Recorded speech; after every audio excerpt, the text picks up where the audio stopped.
واش عمرك سمعتي بشي صوت ديال السلاسل في الليل او صوت خطوات ثقال كيقربوا ليك ولكن ما كتشوف حتى حد؟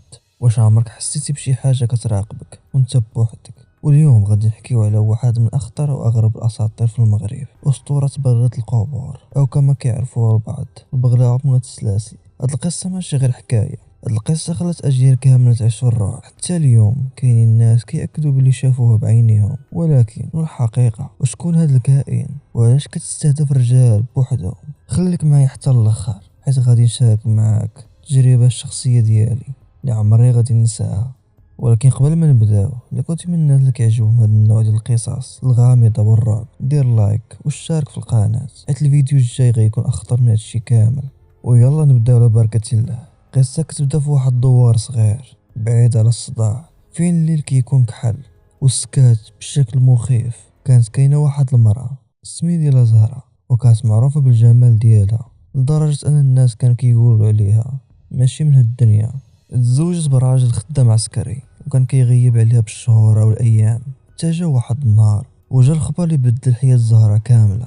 راجلها اللي كان في العسكر مات في الحرب، ومن داك النهار بدلت حياة زهرة. في التقاليد ديال بعض المناطق المرأة خاصها تلبس الابيض وتبقى في دارها لمدة معينة، ولكن زهرة ما دارت حتى حاجة من هاد الشي، وبالعكس بدات كتخرج وكتضحك وكتعيش حياتها بشكل عادي. والناس بداو كيهضروا حتى قالوا ان هاد المراه فيها شي حاجه ماشي طبيعيه. ولكن اللي غادي يوقع من بعد حتى واحد ما كان متوقعه. واحد الليله سمع صوت غريب في الدوار، صوت السلاسل كتجري في الارض. كلشي تخلع وسدوا البيبان ديال دارهم، لكن واحد الراجل ما صدقش القصه وقال هادشي غير خرافات، وخرج باش يشوف. من داك الليله اختفى بلا اثار، ومن يقلبوا عليه لقاو الارض محروطه بحال شي شكل شي قبر جديد. ومن داك النهار بدات الاسطوره. شي ناس كيقولوا ان زهره تلعنات وتحولت نصف امراه ونصف بغله. الجسد ديالها كبير، عينيها حمرين وشعرها طويل وكحل، ولكن اخطر حاجه فيها هو الصوت ديال السلاسل. الا سمعتي الصوت ديال السلاسل راه هي قريبه، والا وقف الصوت راه وراك. بغلة القبور ما كتبانش في النهار،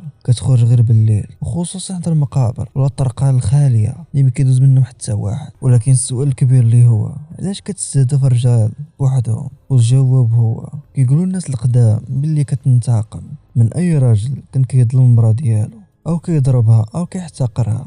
وهادشي كامل اللي قلنا كيخليه يكون الهدف ديالها، والطريقه ديالها باش كتغويها مرعبه.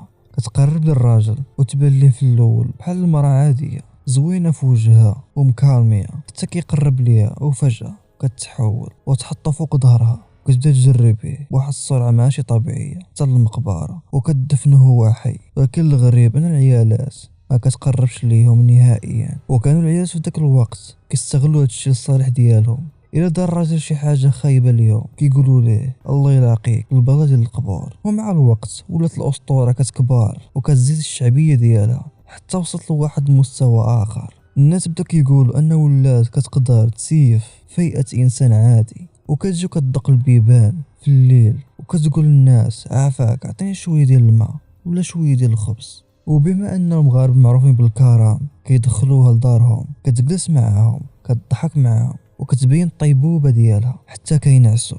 ومن بعد كتبدا الكارثه، كتحول وترجع للشكل ديالها الحقيقي، وكتختار واحد من ذوك الرجال من العائله وكتمشي بيه للمقبره. ومن بعد هاد الحوادث الناس ولاو كيخافوا يحلوا الباب في الليل. ودابا غنحكي لكم واحد القصه وقعت بصح ولا هكا كيقولوا هما. واحد القافله ديال الرحال كانوا كيدوروا كيقلبوا بلاصه يخيموا فيها، حتى وصلوا لواحد المنطقه حدا واحد الغابه. معرفوش انه وسطها كاينه مقبره قديمه. خيموا كلشي نعس، وفي الصباح العيالات فاقوا، ولكن حتى راجل ما كاين تما، اختفاو كاملين. ومن بعد البحث لقاو الارض مدكوكه بحال القبور وتحتها كانوا مدفونين. ودابا نجي القصه ديالي انا. في واحد الوقت انتشرت اشاعه في الحومه ديالنا ان الناس شافوا بغلة القبور. انا ديك الساعه كنت صغير كنت كنخاف من هادشي، حتى جا واحد النهار واحد الجاره ديالنا قلت ان شافتها في الزنقه، ولكن الحقيقه كانت مختلفه. طلع داكشي كله غير كذوب. كانوا غير شي دراري صغار لابسين الابيض وكيجروا السلاسل باش يخلعوا الناس، يعني ما كان حتى شي حاجه حقيقيه. ولكن السؤال كيبقى محيرني، علاش هاد الاساطير كتعيش حتى اليوم؟ وفي الاخير بغلة القبور مجرد اسطوره، ولكن الرعب اللي خلات في الناس وفي الجيل القديم راه بزاف.